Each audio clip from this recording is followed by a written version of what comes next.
Hello, in this video we will cover exact equations.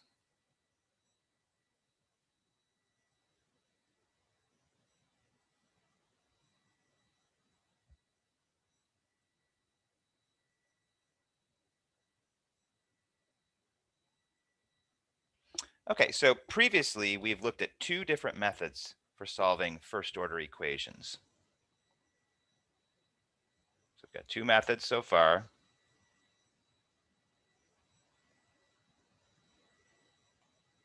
We've looked at linear and we've looked at separable.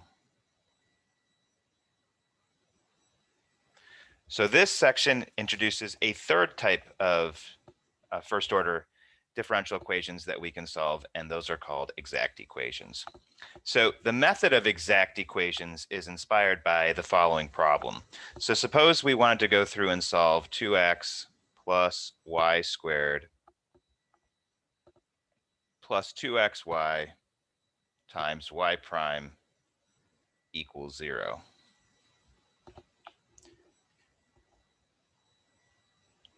So if you spent some time looking at this equation, maybe eventually you would notice that there exists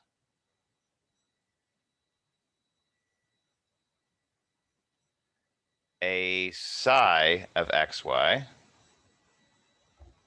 equal to x squared plus xy squared, such that if we differentiated psi with respect to x, we would get 2x plus y squared. And if we differentiate psi with respect to y, we will get 2xy. Thus, we could go through, knowing this, we could go through and take this information, we could plug these two, the two psi function different derivatives here, into this, and we would get psi, the derivative partial of psi with respect to x, plus the partial of psi with respect to y, times dy dx equals 0. So we've taken this and just substituted these two things into it in the appropriate places to get our new equation here. Now, if we go through and say if y is a function of x,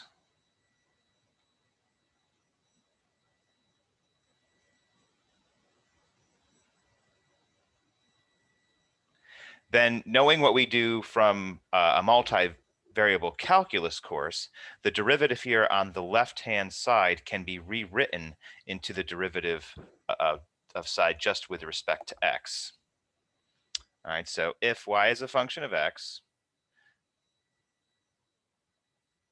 then the derivative with respect to x of psi of xy will equal partial with respect to psi, partial of psi with respect to x, plus the partial of psi with respect to y dy dx.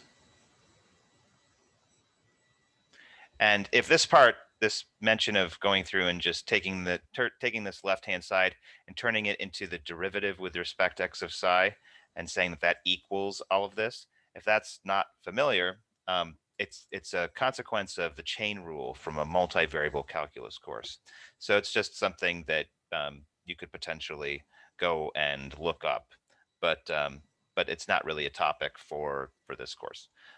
So we're just going to go through and accept that as fact rather than to go through and dwell on it. Okay, and so if this is true, right, that we could go through and take the derivative of psi and get the left-hand side here, then that means we could go ahead and just get rid of this middle piece and say that the derivative of psi equals 0, right? And so let's just do that to keep everything on this page. So we could just say the derivative with respect to x of psi of xy equals 0. And at that point, you could integrate both sides with respect to x.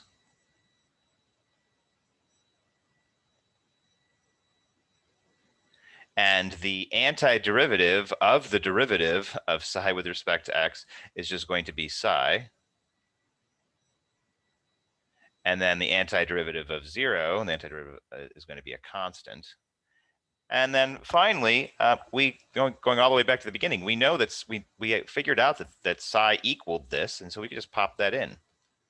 So we have x squared plus xy squared equals c, and that is the solution to the differential equation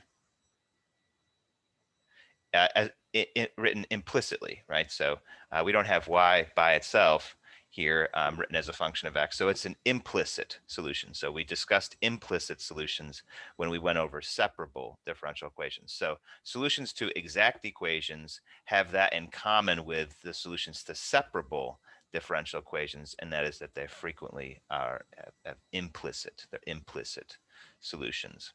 Okay, and so to kind of recap what we ended up doing, so given a differential equation that looked like this, if we notice, have the observation that there is a function such that we could take the derivative with respect to x and get the first piece here, and if we took the derivative with respect to y, we would get the second piece, then if that's the case, we can go through and rewrite this in this form, and then assuming that y is a function of x, then we could go through and use the chain rule from multivariable calculus to go through and rewrite the left-hand side as just the regular old derivative of a partial derivative here.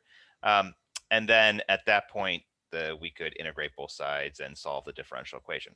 So now there's a lot of assumptions that are in there, and so we will want to explore those when it comes to going through and looking at applying this method in general, right? But if you have something that looks like this, and if it can be written into this form such that this is true, then you can go through and do this and this and this and this and a bunch of other things. Okay, so that is the method of exact equations.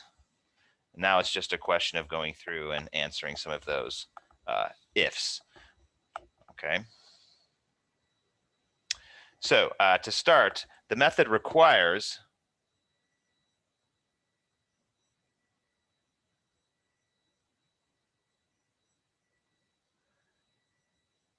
the differential equation to have the following format.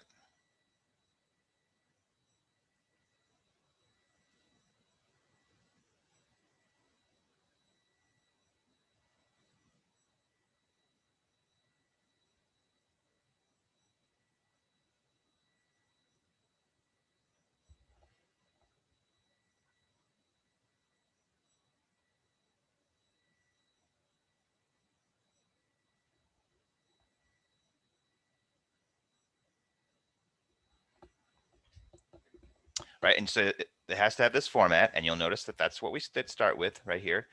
We have something plus something times y prime equals 0. And then the next thing, right, is this second piece. This has to be true. There has to be a psi, so that's going to be the next piece. So where there exists a psi of xy such that the partial of psi with respect to x equals m, and the partial of psi with respect to y equals n.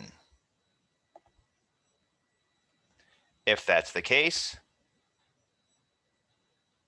then we can go through and take our original and rewrite it as the partial of psi with respect to x plus the partial of psi with respect to y times dy dx equals 0, and then the derivative with respect to x of psi of xy equals 0, and then integrate both sides and you get psi of xy equals c.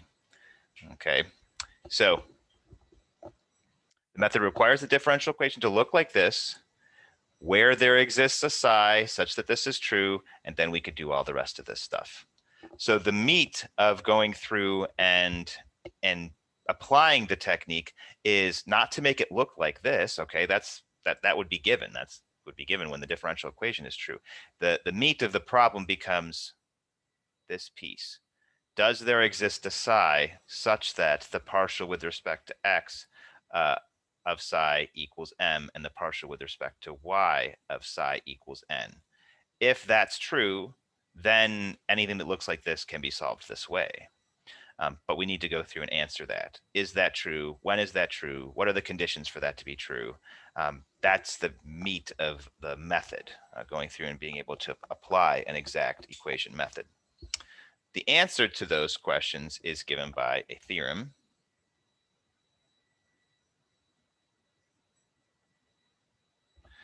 Okay, the theorem states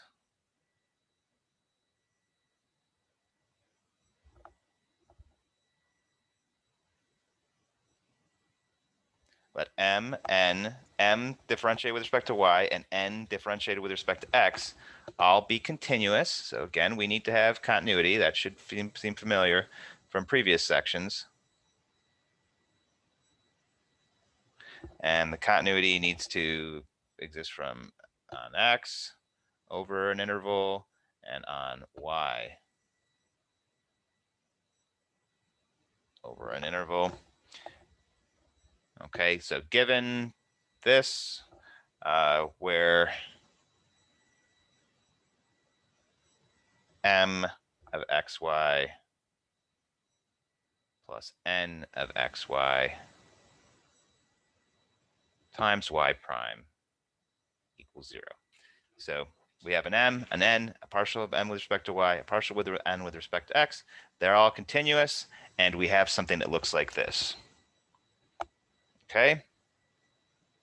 So after that, there exists a psi of xy such that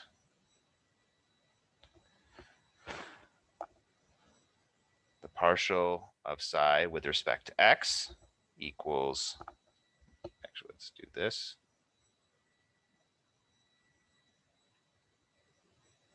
Equals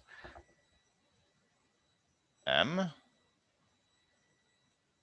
and the partial of psi with respect to y equals n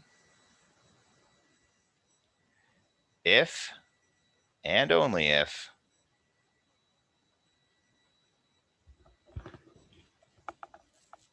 m differentiated with respect to y equals n differentiated with respect to x.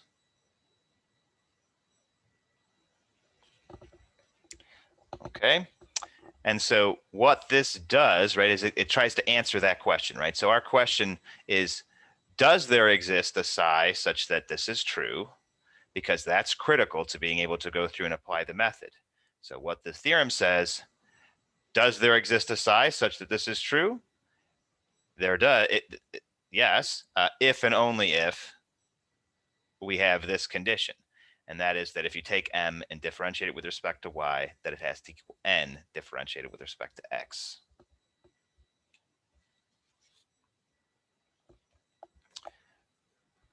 Okay, so what we're now going to do is we're going to go through and prove that.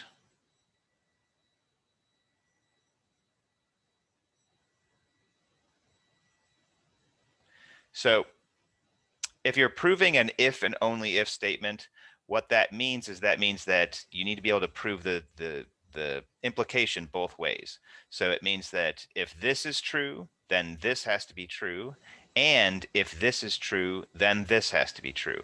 It's a logical equivalence. It means that the two statements are equal essentially. And so you can just replace one with the other if you have an if and only if statement. Okay, and so it's a more rigorous proof than just having an if, right? So if we said if this was true, then this is true, that's just one way. That's that's the implication going one way. And if you only have this implying this, then that's not logical equivalence. All right, that's if this is true, then this must be true. It's a chain reaction. This one needs to be true first in order to force this one to be true. However, if you have the if and only if, that means they're equivalent. If this one is true, then this one is true. If this one is true, then this one is true. It goes both ways, and you can substitute. And it also works as far as being false. If they're logically equivalent, if this one is false, then it forces that one to be false, and if this one is false, then it forces that one to be false. And so that's it's a rigorous level of proof. And so in order to go through and accomplish a logical equivalence proof, what you need to do is you need to start with this statement and work your way to this one, and start with this statement and work your way to this one. That's how you go through and do it. You're proving it both ways. Okay, so in order to go through and do that, we're going to start the proof by starting with this statement and seeing if we can work to this one. And then when we're done with that, we'll start with this statement and seeing if we can work back. All right, so let a psi of xy exist such that the partial of psi with respect to x equals m of xy, and the partial with respect to y equals n of xy. Okay. Next, we can, if this exists, if this is true, we could go through and differentiate this with respect to y. So we're going to take the partial derivative with respect to y of both sides, and you'd end up with that statement, right? So we're differentiating the left side with respect to y and the right side with respect to y. So that's what these little y's are for, if you recall from multivariable calculus. And we can do the same thing with the opposite over here. We can differentiate this with respect to x. And if you differentiate with respect to x, we get that result. And on the other side, you get n differentiated with respect to x. Now, next, so you'll see we've got the psi differentiated with respect to xy equals m partial y. Psi differentiated with respect to yx equals n partial x. Now, from multivariable calculus, there is an important theorem that says that if you have mixed partials like this, that the order does not matter and that they are equal, right? So we can refer to a theorem from Calc 3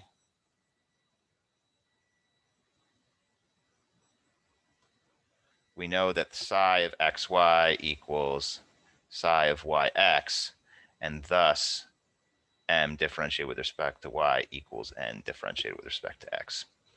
Okay, and so that's the proof that way. That's one direction, right? So we started here and we worked our way to the bottom, right? So you can see m partial y, n partial x at the bottom there, and those two are the same. All right, so that's the easy direction. The other direction is a lot harder than that. Okay, so, but that's one way, so we're halfway there. Now, in order to prove it the other way, we now need to start with this and work our way to this statement. This is going to take probably take multiple pages, but let's start at the top of a new page. So we're going to start with, say, let m differentiated with respect to y equal n differentiated with respect to x.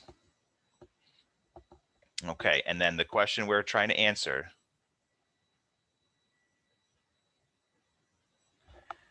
can we create a psi such that the partial with respect to x equals m and the partial with respect to y equals n?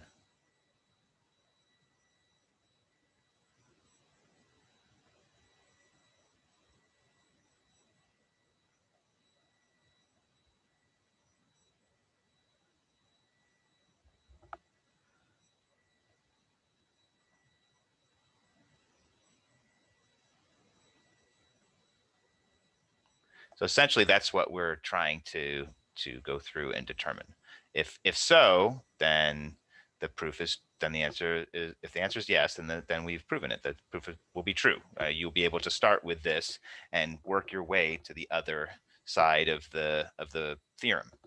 And so that's our goal, is to go through and show that. In order to do that, before we jump into doing that, I wanted to go off to the side because there's some steps in here that are going to seem a little strange.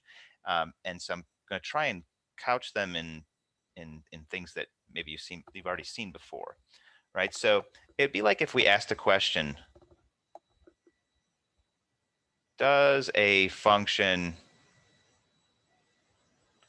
capital F of x exist such that, or sorry, whose derivative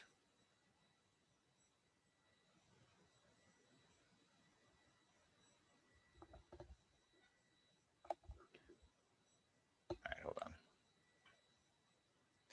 We'll get that such that. Does a function capital F of x exist whose derivative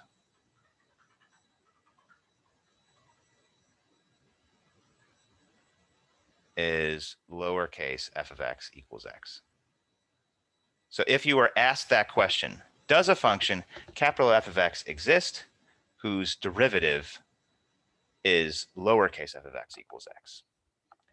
In order to answer that, what we try and do is what we do is we find an antiderivative. We find the antiderivative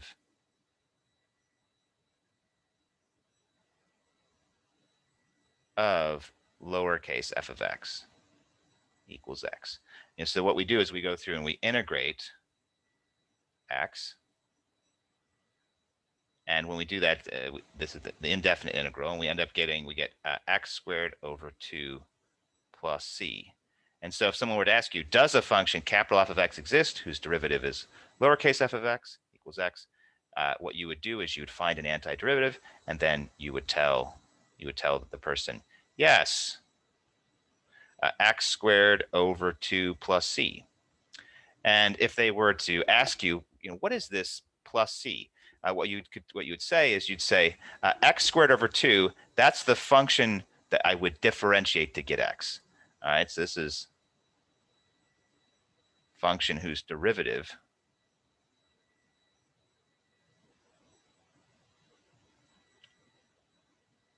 is x. And then the c, if they say this is the constant whose derivative, would be 0.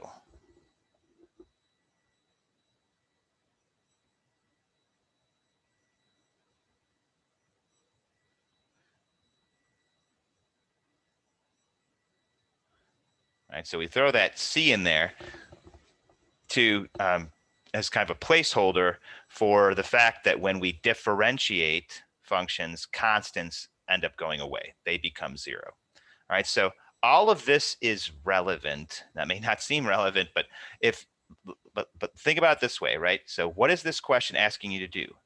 Is there a psi such that the partial derivative of psi with respect to x is m, and the partial derivative of psi with respect to y is n?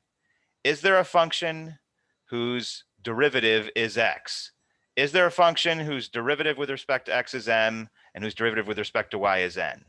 All right, if you read the two that way, what this question is asking is there an antiderivative of psi like we went through and found here? Okay, so that's essentially what we're trying to do is we're trying to find an antiderivative when we're given the two derivatives. So it's like we're given, like in this case, you're given x and asked to find the x squared over 2 plus c. Here we're given m and we're given n, and we're asked to find the psi whose partials will be those. So it's actually the same process here. It's just much more complicated because we're doing it in a multivariable setting. Okay, so and this, we will continue to refer to this. I'll continue to refer to it at least once more. All right, so to go through and do that, what we're going to do to start this, we're going to set psi of xy. We're going to pick a psi essentially. So can we find a psi? Well, we're going to say, all right, well, let's just go ahead and set psi equal to q of xy plus h of y, where q of xy equals the antiderivative of m of xy with respect to x, and h of y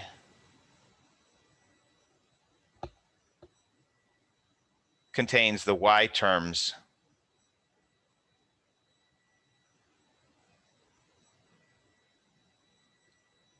whose derivative when you differentiate with respect to x will be 0.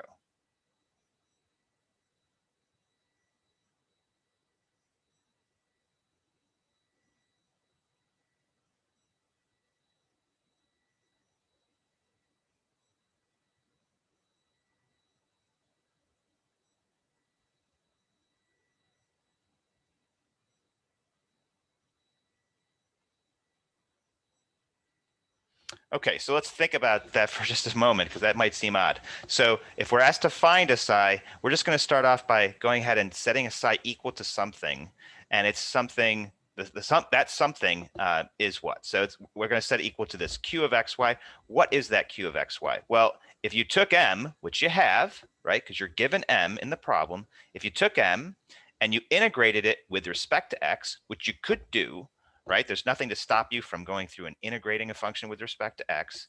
Then you would get this first piece, right? And then h of y would just contain any leftover y stuff. And so if you compared it to this earlier process, the q of xy here is like the x squared over 2. That's the thing that if we differentiated it with respect to x gets us m. All right, it's the antiderivative with respect to x of m, right? And then h of y is like the constants, but the difference is when you're going through and you're dealing with multivariable calculus and you're dealing with partial derivatives, if you take a partial derivative with respect to x, then y is treated as a constant. And so all y's would be treated as a constant because of that. And so we not only need to have a constant term out here, but you need to have a term to represent all of the y's whose derivatives would be 0, just like we have a term to represent all of the constants whose derivative would be 0. Okay, so that's the way that you begin this process of trying to go through and determine, can we find a psi, is by setting psi equal to something that you know that you can do. You know that you could take psi and set it equal to the antiderivative of m with respect to x, and then plus, some other y stuff that whose derivative would potentially be 0. Okay, and just as a check to see how are we doing so far, if you do go through and differentiate the psi that we created with respect to x, what happens? You get the partial with respect to x of q of xy plus the derivative with respect to x of h of y. What is the partial with respect to x of q of xy? Well, that's going to be the partial with respect to x of the integral of m of xy dx, and then the derivative with respect to x of something that has nothing but y's in it, this is a function of y, there's no x's in here, is going to be 0. And then the partial with respect to x of the antiderivative of m with respect to x is just going to be m. And so we can see so far the format that we came up with by setting psi equal to the q, where q is defined this way, and h of y, where h of y is defined this way, does end up working. All right, so far, so good.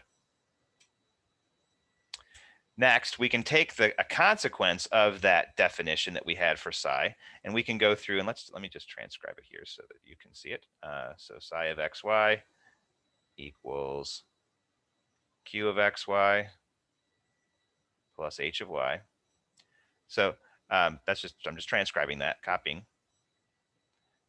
And so starting there, what we can do is we could go through and differentiate that with respect to y.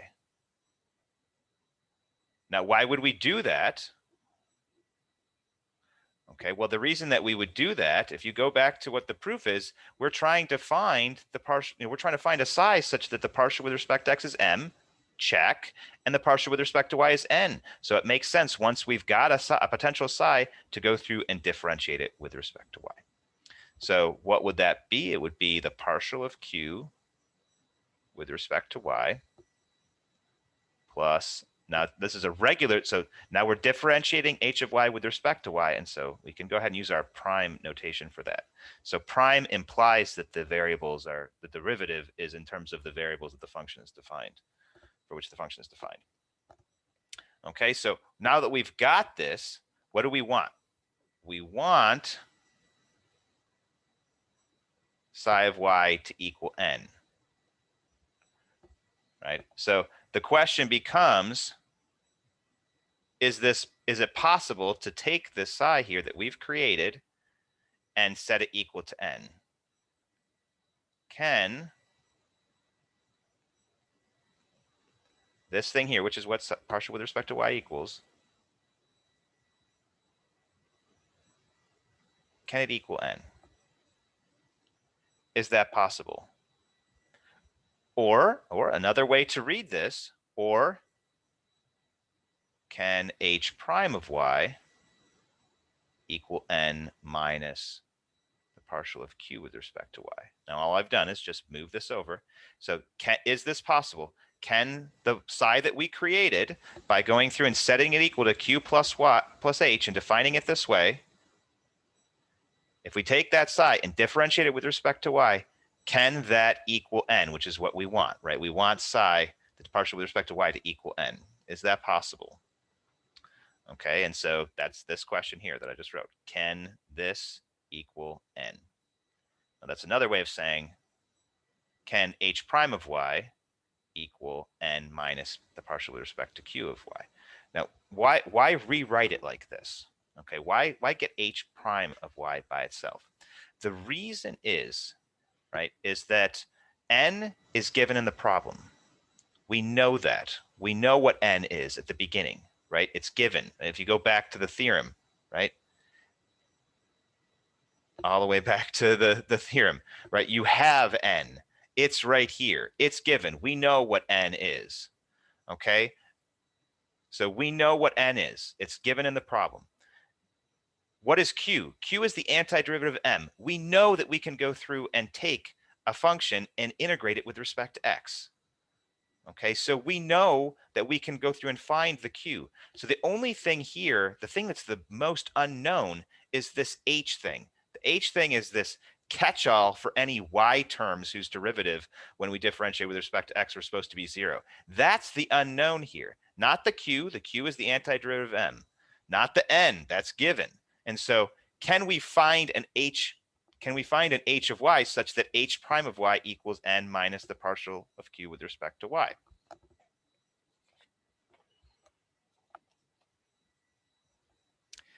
Okay, and so is this true? Is this possible? Now, another way of this can be translated a third time. Or, okay, so we're just taking this question that we'd like to, can the partial with respect to y be n? That's translated into, can h prime equal this? Or, this is another way of saying, is the only difference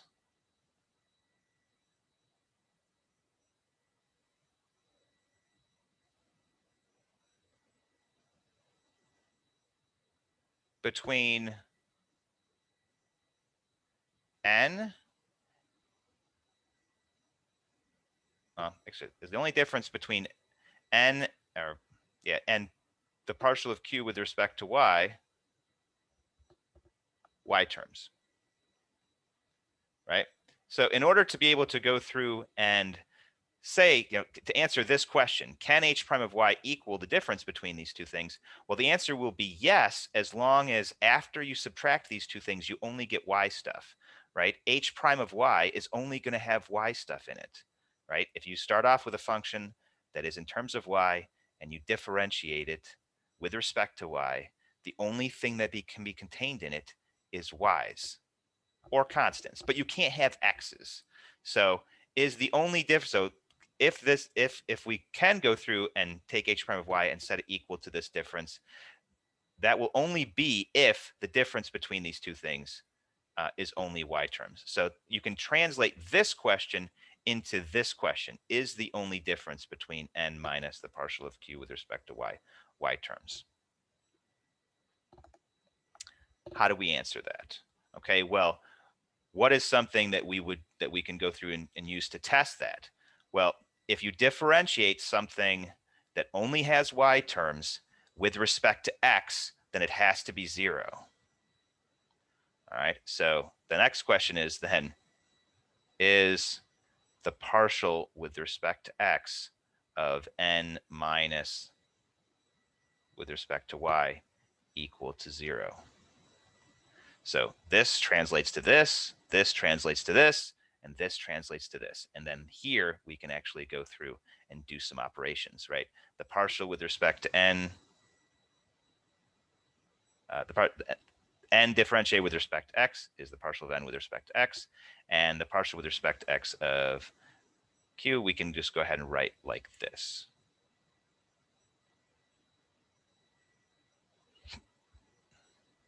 Right? And now at this point, what you can do is this partial here, if you rewrite it, this is the second partial of q with respect to xy. Again, using multivariable calculus, we know that the mixed partials are equal, so we can reverse the order of integration here and rewrite this into the partial with respect to n of x minus the partial with respect to y of the partial of q with respect to x.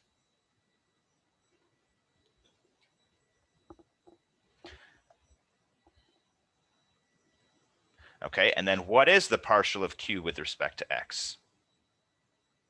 What's the partial of q with respect to x? Oh, q was defined to be the antiderivative of m with respect to x. So if you differentiate q with respect to x, you get m. So this equals the partial of n with respect to x minus the partial of m with respect to y. Or in other words, n differentiated with respect to x minus m differentiated with respect to y. And now the question is this equal to 0? Well, we know the left-hand side equals this, which equals this, which equals this, which equals this, which equals this. What can we say about this? What can we say about the partial of n differentiated with respect to x minus m differentiated with respect to y? Well, go all the way back to the beginning. This will blow your mind all the way back to the beginning. What have we not used? We have not used the one piece of information that we were given as far as trying to prove this the other way, which is that m differentiated with respect to y equals n differentiated with respect to x. Okay, and so since those two things are equal, their difference must be equal to 0. Right, so this is by that was given at the beginning of the problem. So since this equals 0, that implies that the partial with respect to this equals 0, which implies that the only difference is y terms, which implies that we can go through and do this, which implies that we can go through and define the left-hand side to equal n, which implies that the partial with respect to y can equal n, okay, as defined the way that we did initially with this initial definition. That proves the theorem. That proves that if we have this, then we can go through and do all of that. Okay, so yes, that's a very complicated proof. Sometimes proofs are very complicated, but you start off with this very simple piece of information, and then there's all of this chain reaction of stuff that ends up terminating at that requirement. If we did not have that requirement, we could not go through and say yes to any of these questions that we needed to have yeses to in order to be able to define, in order to be able to go through and define a psi such that the partial of psi with respect to x is m and the partial of psi with respect to y is n.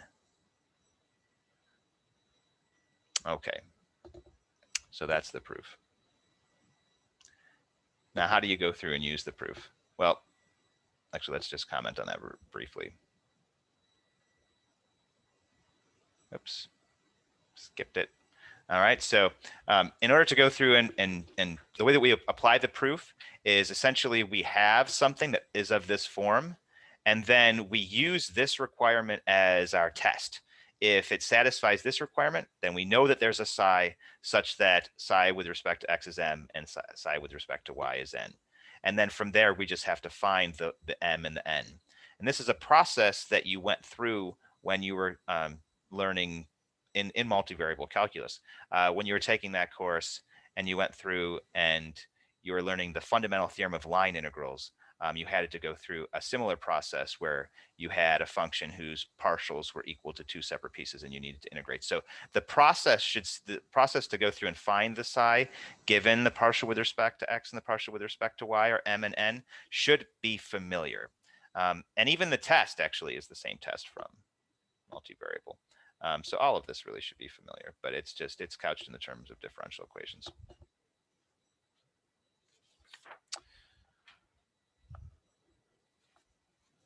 All right, so let's try a problem, an example problem, using all of this. We have y cosine x minus 2x e to the y plus sine x plus x squared e to the y minus 1 y prime equals 0. First, this is m. This is n. Calculate m differentiated with respect to y. You'll get cosine x minus 2x e to the y. Take n, differentiate it with respect to x. You'll get cosine x.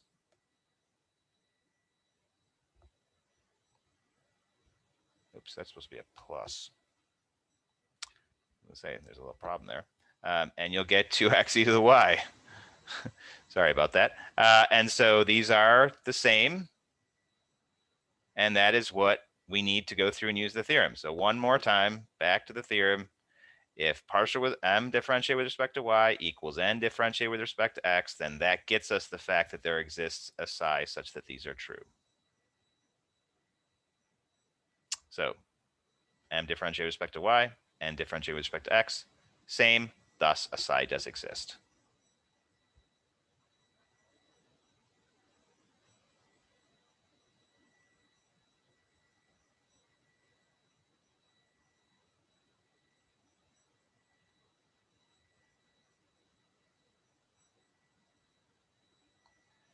Okay, in order to go through and find that psi, what we're going to do, you're going to start with is you're going to go ahead and just take this stuff that I just wrote and actually go ahead and set it equal to m and n.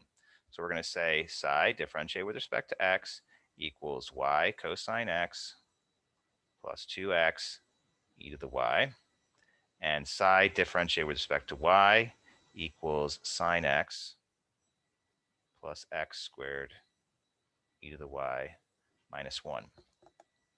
Once you have that written, what we can do is go ahead and pick one of these, and we're going to find psi by getting rid of the derivative here. So how do you get rid of the derivative? With an integral. So we're going to integrate psi differentiated with respect to x with respect to x. So that's going to equal y cos x plus 2x e to the y, integrated with respect to x, which is going to be y sine x plus x squared e to the y plus that h of y. So in terms of the proof, this would be q, and then we've got our h of y, whose derivative, whose derivative could potentially have gone away when we found the antiderivative of this with respect to x. And then once you've gone through and found a potential psi, right, we've got psi equal to this thing here, but it's still got some unknowns in it. We can go through and figure out what that unknown is by taking that psi and differentiating it with respect to y. If you differentiate with respect to y, what do you get? The derivative of y sine x with respect to y is sine x. The derivative of x squared e to the y with respect to y is x squared e to the y. And the derivative of h of y with respect to y is h prime of y.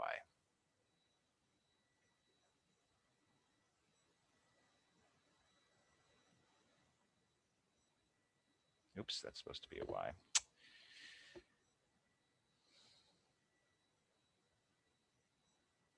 And what do you do once you've found your potential psi by integrating with respect to x, and then you've differentiated it? You compare your potential psi differentiated with respect to y with the actual psi differentiated with respect to y. You can go through and take those two and set them equal, and you'll get sine x plus x squared e to the y minus 1 equals sine x plus x squared e to the y plus h prime of y.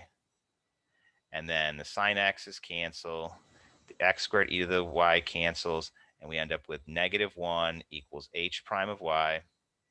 And then you can go through, and I'm kind of out of space down here, but you can integrate both sides of these to get rid of that derivative, and then we'll have h of y equals y. All right, and once you have h of y equals y, take that, plug it into the potential side that we found earlier where we had this, still had this unknown in it, and then you will have your psi. All right, so actually let's just go ahead and do that on the next page because there's a couple more lines that we do need to write. All right, so let's go to the next page and we'll have psi equals, what was it, y sine x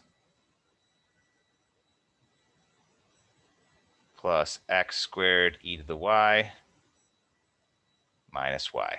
All right, just take that h of y that we just found, pop it in there.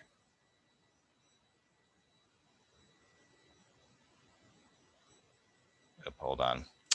Yeah, another little mistake there. If you integrate both sides here, you don't get positive y, you get negative y. That's where my notes are correct. What I wrote in the video, incorrect. All right, so thankful for the notes, fix that. And then once you get to this point, you're maybe wondering, oh, wow, I've done all this work. What's next? What's next? What's left to do? All right, well, you figure that out, you got to go all the way back to the very beginning. What happened, right? What did we say? Okay, if we have a differential equation that has this situation where there's a psi, where x squared plus xy squared exists, where the partial with respect to x is the first piece, and the partial with respect to the y is the second piece, then we can do this, then we can do this, then we can do this, then we can do this, then we get to psi equals c, and that's the answer, right? And then we went through and did the same thing on the next page, except in a general setting. We got psi equals c. Once you get the psi, you're done. The answer to the differential equation is given by that. Now, again, the solution is implicit. This is an implicit solution to the differential equation. But that does not mean that it's not a solution. It's just we don't have y by itself. Okay, and that's how you go through and solve exact equations.